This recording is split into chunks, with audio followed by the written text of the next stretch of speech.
Hello and welcome to Religion and Life. I'm your host, Ozzy Ostwald. Certain segments of evangelical Christianity have focused on sexual purity and abstinence until marriage and very strict dating rules.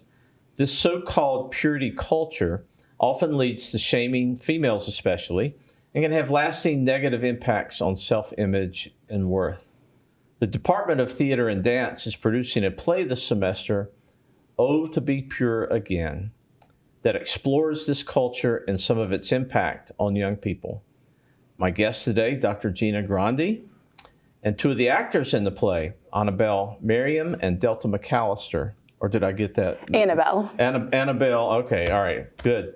So you're going to tell us about this purity culture and the story of the play, and I'm really excited to have you here. I think this is only the second time I've had guests from theater and dance. So welcome, Annabelle, Delta, and Dr. Grandi. Thank you. Thank you. Why don't we start by each of you just introducing yourself briefly. We'll start with Dr. Grandi, and you're, I think you've been here a few years, but you're relatively new faculty to our campus. I think this is my 8th year or my 9th year.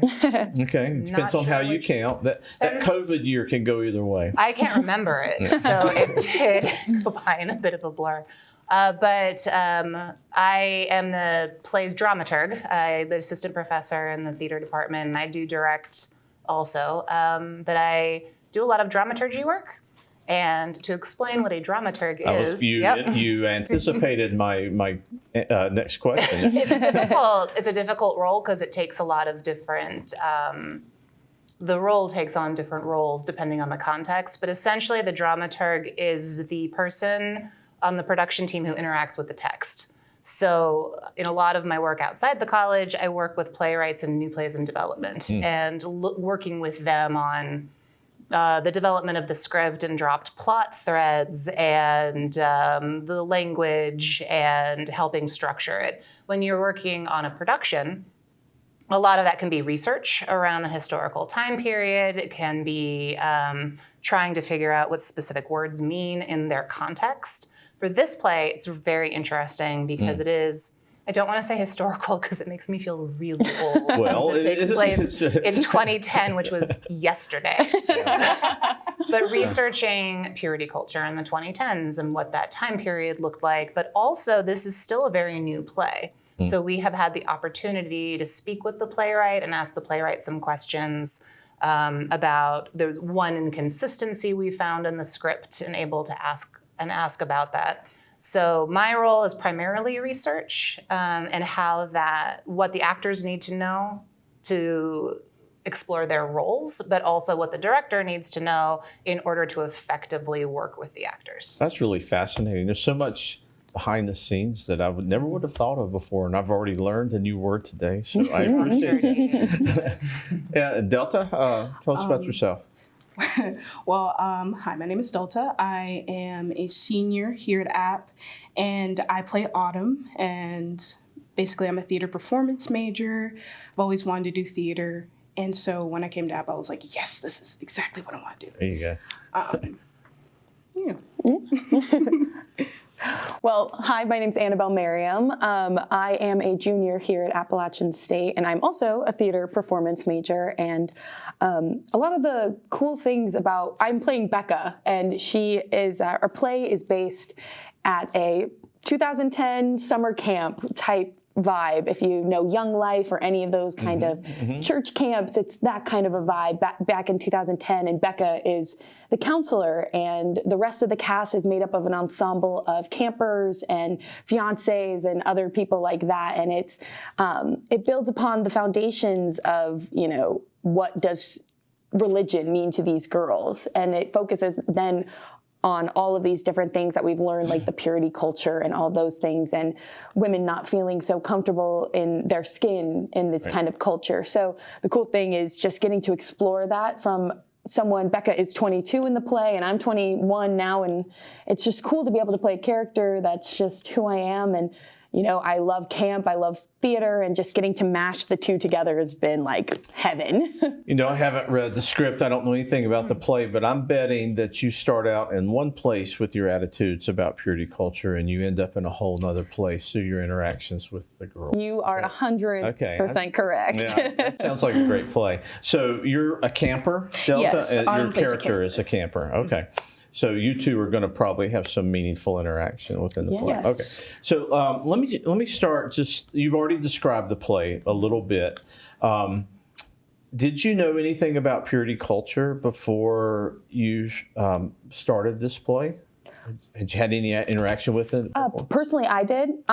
Growing up, I think we grew up at the age of that these kids are. We were going to summer camp in 2010 through 15 and that kind of stuff. And through Gina's lovely dramaturgy, she brought forth a lot of we have these cute little journals of information about like all of these wonderful summer camp That's great. Yeah. things. That looks like it's the real thing. Oh, yeah. So, talking about purity culture, I was exposed to it young, both in school and outside of school, and the idea that, you need to stay, especially for females, being pure and pure at heart and don't tempt the men because they can't control themselves. You need to be the one that doesn't do that. And, I grew up with a twin brother. So my parents were very good at making sure that wasn't the standard, but the world is the world. And so you'll experience whatever people give you.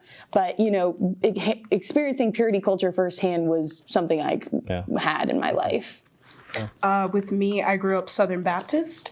Me too. So that just meant a lot of controlling your inside, especially in reactions.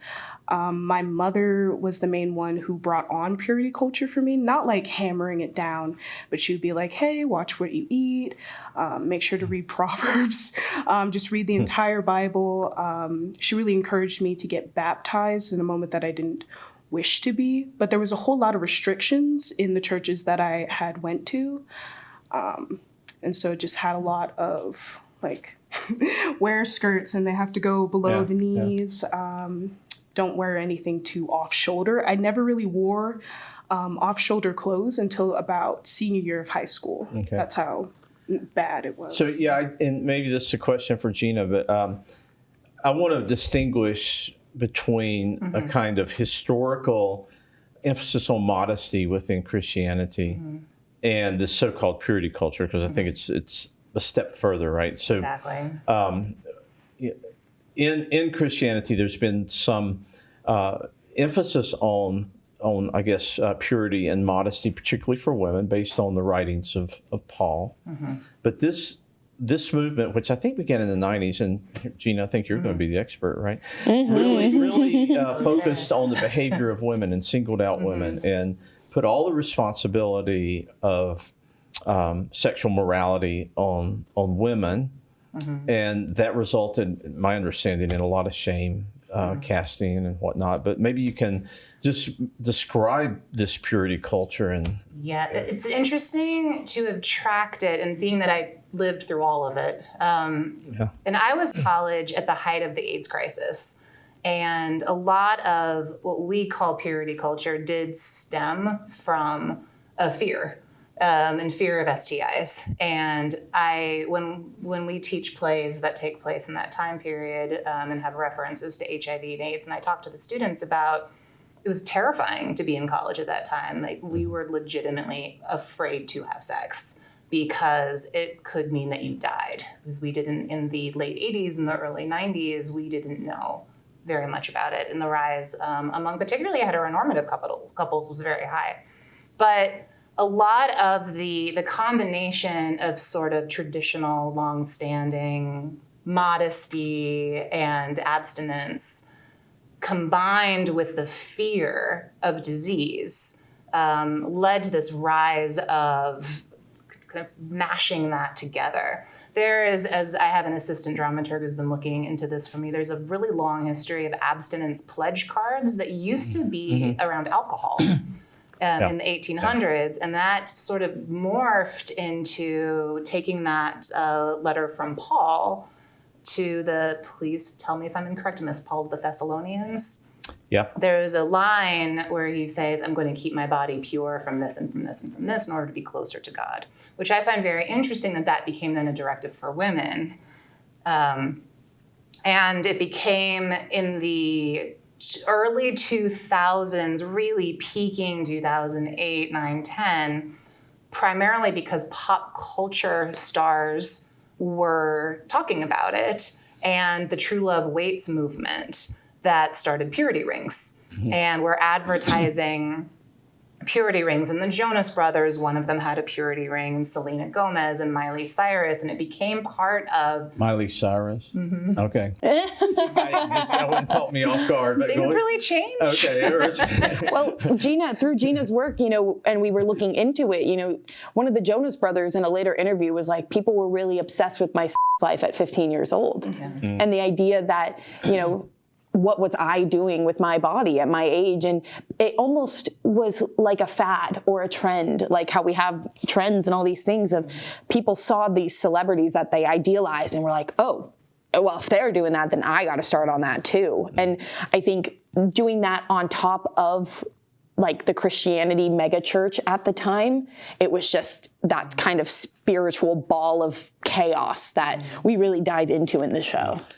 So correct me if I'm wrong, but is there a double standard here that it's kind of okay for men to express their sexuality, but women have to suppress it, or maybe shouldn't even have feelings of? I think it's more that it's the women that are responsible. Okay. Because the women are the ones in charge, because the men have lust, and if we feed it. We have to. Gotcha. Our shoulders are very dangerous. Very. Very. And in the play, this is explored. Just the gender inequity is explored in that the girls have to wear cover-ups in certain lengths around the pool, and the boys walk shirtless, and the girls are told they can't build a fire, but the boys are building a fire. The male counselors are getting updates about what's happening in the camp from the pastor, and the female counselors are not. So there's a lot of different expectations. Now, the playwright does really touch on expectations of masculinity as well. And we talked to her last night. Kira Rockwell, the playwright, did want to really make sure that this play also included that as damaging as purity culture has been for women, and how much it has really affected women's views of their bodies, and the ties to diet culture and to eating disorders. And there's also a lot of expectations put on men in terms of trapping them in this expectation of what it is to be a man and to be a father and to be a husband, which is a different kind of trap. Yeah. And potentially just as damaging. Okay, that's interesting. So in the play, Delta, you're one of the campers, so I'm assuming you're struggling with confusion, and you've been exposed to shame, and is that kind of right? And I'm interested. Well, I want to hear about your character and what she's going through, but I'm also interested in asking you if playing this character has affected you in any way, or has it raised feelings that you should go back to your mother maybe and her expectations for you. So that's a wonderful question. I'll start off by saying that Autumn is not only the playwright's definition of a strong person, someone that they want to be, but also someone that I want to be personally. Autumn is just, she's a spitfire. She is absolutely full of energy. She is rowdy. And one of the central ideas of the play is the courage to defy expectations. And it is Autumn who, time after time, countlessly defies expectations, whereas the expectations put on by Becca, on how to be a woman, or how to be just chaste, and in general, just in 2010s, certain girls had a certain style. She was kind of the outlier, and that's what I think Autumn is entirely.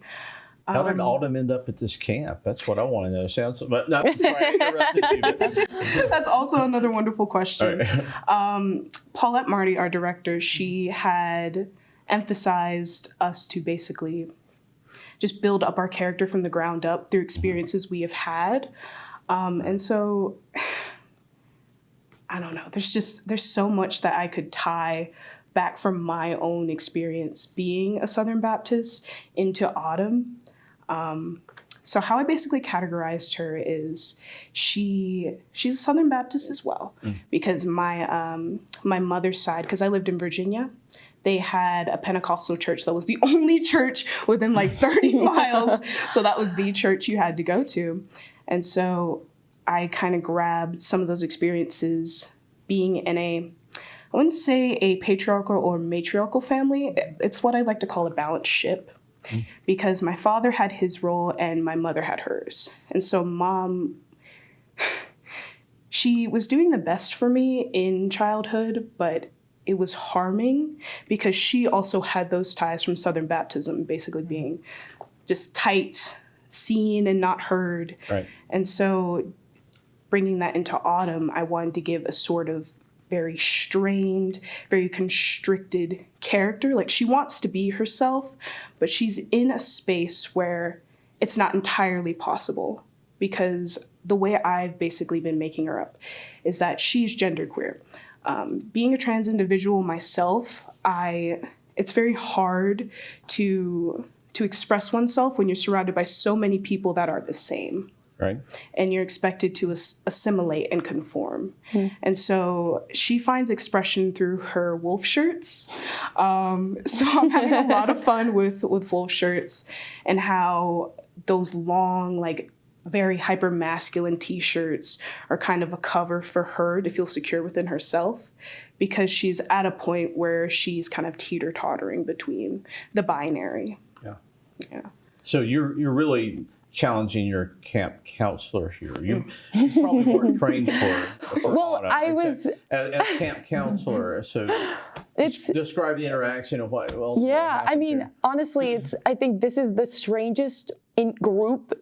Like, every individual is awesome, but it is the weirdest mix I think Becca as a camp counselor has ever had, because we have a star athlete, a preppy little girl. Oh, we have Autumn. We have Rachel, who is a kind of shy, very quiet, reserved girl, and we have I'm blanking on one. Ruby, Trina. Did you say Luna? Luna, Yeah. and Luna, who is a very actual spiritual girl. So they all come in with these very good questions for Becca, because for all of Becca's life, she has been that very devoted, like holy woman.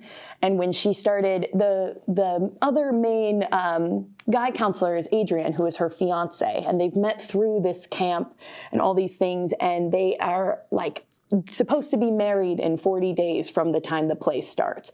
And so it's their interactions with each other as Becca is now kind of getting all of these really good questions thrown at her of what does it really mean to be herself? Because through Autumn, who is so at camp confident and assured, because, there's those kinds of kids that, at home they can't feel themselves, but they come to camp and they have a week to just be themselves. And they don't have to be scared. They don't have to be like, I don't know if they just get to have fun. And watching all of the other actors interact with each other and be with each other as like campers, it makes me happy. But it also, I think for Becca, puts her on this journey almost of, do I really believe what I've been telling myself my whole life at this point? Because, there's certain interactions that she sees with the girls, or realizes sometimes the things that she's saying are really harmful, and that she's teaching these young girls this narrative that all of a sudden she's like, the church has been teaching me this, but now watching it be played out right in front of my eyes, and I don't like it. And she's like, this is really bad, actually. And it, like you could call out, she has this really beautiful shift throughout the play. And it only happens because these 5 girls come into her cabin this week. Those girls coming into her life is what makes her go through this. And it really is just a beautiful experience to watch. Yeah, sounds really rich. And Gina, I want to ask you about the playwright, because I think this is based on her experiences. We've got I've got a slide up here with the title of the play on it. I'd like to get up there with the playwright's name.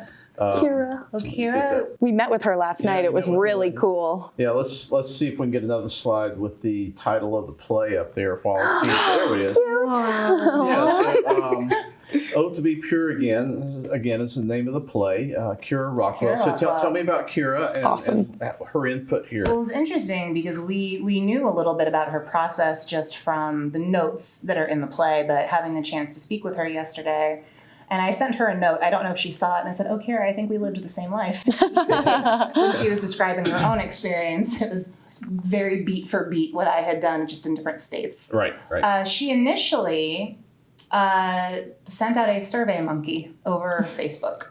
She, as a kind of concept-driven, character-driven playwright, was interested just in the concept of purity rings. And she had gone to an evangelical church. She was part of the camp. She was a camp counselor. She has found a lot of community in that space, has very fond memories of it, met her fiance there.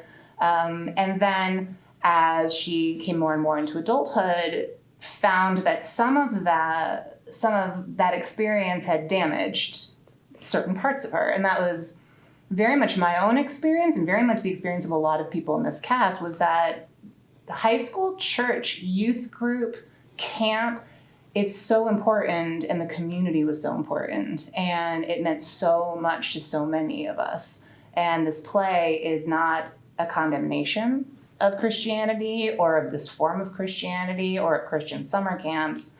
It is, let's look at these different facets and let's look at the relationships. So she was thinking about purity rings, and she sent out this survey saying, "Hey, any of you had one? Please talk to me about your experience." And she ended up interviewing so many different women about what their experiences were. And then those interviews and some of her own experiences, Becca's very similar to what she experienced. Trina is an athlete. It's her first summer at the camp. Is based on somebody that she was friends with, but looking at who these characters are and what camp, and it's very specifically camp. It's not just church. It's not just religion. Right, yeah. It is this very dynamic, close-knit camp experience together. And she was talking about trying to make sure that all of those facets were hit, because she had a lot of positive experiences again, and it means so much to so many people. And she was talking about just focusing completely on, here's some harmful things that happened. That's silencing, and it silences everyone that cares about their experience there, and it silences all the really positive community. And we've talked with her and the director and the cast quite a bit about some of the interesting dichotomies in this experience, in that you are in a place where you are encouraged to speak deeply and to have deep conversations and to really dive into deep concepts. But there are things that you really shouldn't question and just accept. And talking about exploring queerness as well. And for the playwright talking about, like, this was not an aspect of my own identity that I understood until I was much older, because church, modesty, purity. Right, yeah. But at the same time, these deep, deep relationships with other women that were happening, that were in many ways awakening of my love for women, is also manifests in a different way that I didn't recognize. But this encouraged me to explore what having a deep relationship with somebody was like, and to be very close. So she has all of that in there. She has all this going in. And I think that when you come to see the show, one of the things that you will see is that each of these girls, and Becca and Adrian, the counselor, and there's a father who shows up at one point, their relationship to this experience is, you'll say to yourself, oh, I know exactly who that is. I see who this is. I see who they will become. I see what they will experience. What are they getting out of this now? What will be difficult for them later? What will be valuable to them later? Yeah, and the later part is maybe we can say a word about that. We've got a little bit of time left, but there are harmful things that come out of purity culture for both men and women. I think you alluded to both. Absolutely. How does that work itself out? How does one recover from the shame or the expectations that are placed upon very impressionable aged women? You I'm don't. 50, so I'm not sure. You don't. I mean, I'm still working on it. it's just, I think that's like what the beauty of this play is that anyone that comes and sees this show will have something to take away from it, whether it is about the purity culture. There's discussions of hard topics like, queerness and young queerness and exploring that, or even just, eating disorders. People will come into the show and be able to take away what they need. And recovering from something like purity culture, I think, is something that takes a lifetime, unfortunately. It's when you're taught and engraved these kinds of things, it can, you, poor sweet Delta. As someone who has found a comfortable place within spirituality, it just takes trusting yourself and knowing that regardless of who's around you, what space you're in, that you have yourself. And being able to trust yourself is something that I'm still trying to learn even to this day. But it's beautiful because once you find where you feel comfortable and where you feel safe within yourself, a lot more opportunities just grow like that. Yeah. And I think it ties in, one of the things I love about this play is that this is not merely an issue within a church system. This is our society.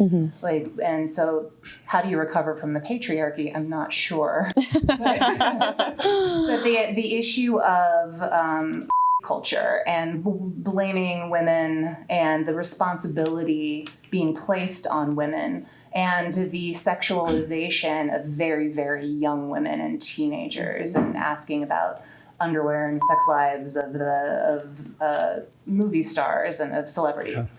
This is a systematic across our entire culture issue. And I think that if you and camp and specific Christianity teachings is just a very small part of it. Absolutely. That takes a specific form. And I think if someone comes to this play and says, oh, I'm allowed to ask these questions, and I'm allowed to ask, well, where is this coming from? Where is this directive? Where is this idea? Who's it stemming from? And what does it mean to me? What does my body mean to me? And what ownership am I allowed to have over that? And how does that connect to diet culture? How does that connect to everything? Yeah. So just you were saying, the idea of defying expectations and having the courage to ask those questions, I think that is really important. I think it's important for young people. I think it's important for anyone within any system to just check in and say, I'm not just going to have you tell me this, I'm going to ask about what it means to me and where it's coming from. This is fascinating. I'm so excited that you're doing this play. It's to be pure again. And give us the dates again. February 25th through March 1st. And actually on opening night, the playwright Kira Rockwell will actually be coming to Boone to do a talk back after our opening night show. Maybe she'll come here. Woo! That would be Can awesome. you talk to her, ask her if she'd be willing to come Oh, on? absolutely, we will. All right. In the meantime, I can't wait. Look forward to this. Thank you for this. Thank you for coming to Thank you talk for about having this. us. Thank you. That's great.